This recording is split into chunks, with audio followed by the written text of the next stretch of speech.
You know how it is with technology, right? What's absolutely revolutionary today can feel like a dinosaur tomorrow.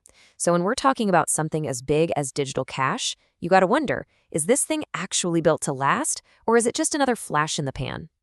And that leads to the number one question I get all the time. People ask, hey, Bitcoin Cash seems cool, but won't something newer and better just come along and replace it? And you know what? That's a totally fair question. It really gets to the core of whether this system has any real long-term staying power. So let's really dig into this. Here's how we're going to tackle it. We'll start by talking about obsolescence. Then we'll get into the huge difference between consumer gadgets and deep infrastructure. From there, we'll see why Bitcoin Cash is so tough to replace, how it stacks up against the competition, and finally, what we can learn from other technologies that have stood the test of time. We have all been on this treadmill of constant upgrades. I mean, just think about how we used to watch movies. We went from VHS tapes to DVDs, then to Blu-rays, and now everything is streaming. We're always chasing that next better thing. That's just the nature of consumer tech. But what about the internet itself? The actual bedrock rules that it runs on, this thing called TCP/IP, that hasn't changed in decades. And understanding why that is, well, that's the key to this entire discussion. So this contrast shows us something absolutely crucial. Some tech is basically a disposable product, designed to be replaced. But other tech, it's permanent infrastructure. And once a technology becomes the foundation that everything else is built on top of, replacing it becomes nearly impossible. And TCP/IP is the perfect case study here. Think of it as the basic grammar of the internet. Now, for 40 years, people have come up with supposedly better protocols, but none of them have taken over. Why? Because its value isn't about being technically perfect. Its value is that everybody is already using it. Trying to switch now would be like trying to rip out and replace the foundation of a skyscraper while you're still living on the 50th floor. It's just not going to happen. And the idea is just beautifully simple. You've got the Internet Protocol, or IP, which is basically the mail carrier. It just figures out how to get little packets of data to the right digital address. Then you have the Transmission Control Protocol, TCP, which is like getting delivery confirmation. It makes sure all those packets actually showed up and in the right order. It's simple, it's reliable, and it just works. Its greatest strength is that it's not complicated. And here's the kicker. Money, real money, isn't a product. It's infrastructure.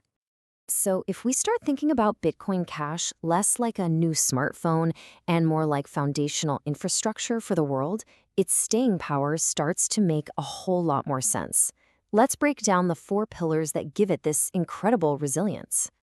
Okay, first up, there's a massive network effect. The more people and businesses that use it, the more valuable it becomes for everybody else. That makes it really hard and costly for everyone to just switch. Second, its core features, like being decentralized and censorship-resistant, are non-negotiable. They are the whole point. Third, it's technologically neutral. This is huge. It means as computers get faster and networks get better, Bitcoin Cash just automatically benefits. It absorbs new tech instead of being replaced by it.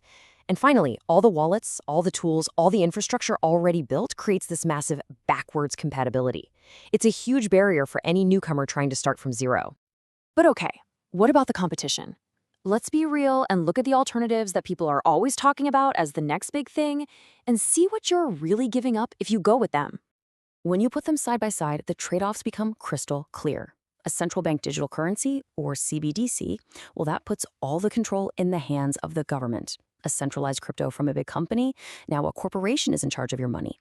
The whole reason Bitcoin Cash is different is because it's designed from the ground up for user control, for censorship resistance, and for decentralization. The so-called competitors aren't offering a better version of that. They're offering a totally different thing based on top-down control. And that brings us to our last section. Let's pull some really powerful lessons from history about what actually makes a technology last, not just for years, but for centuries. Just think about gold for a second. It was the world's money for thousands of years. So what finally replaced it? Was it a better, shinier, more useful metal? No way.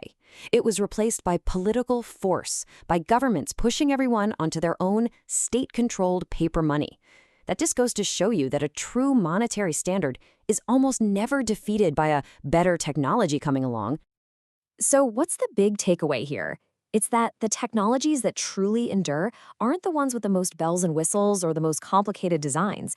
They're the ones that are the most reliable, the most trusted, and the most deeply woven into the way we live. That is what creates real lasting power. Look, as our world gets more and more digital, we are going to need a neutral, permissionless, and rock-solid foundation for people to exchange value with each other. Bitcoin Cash was built for that exact purpose. So maybe the question we should be asking isn't just, will it be replaced, but rather, what happens if we miss this chance to build on the foundation we already have?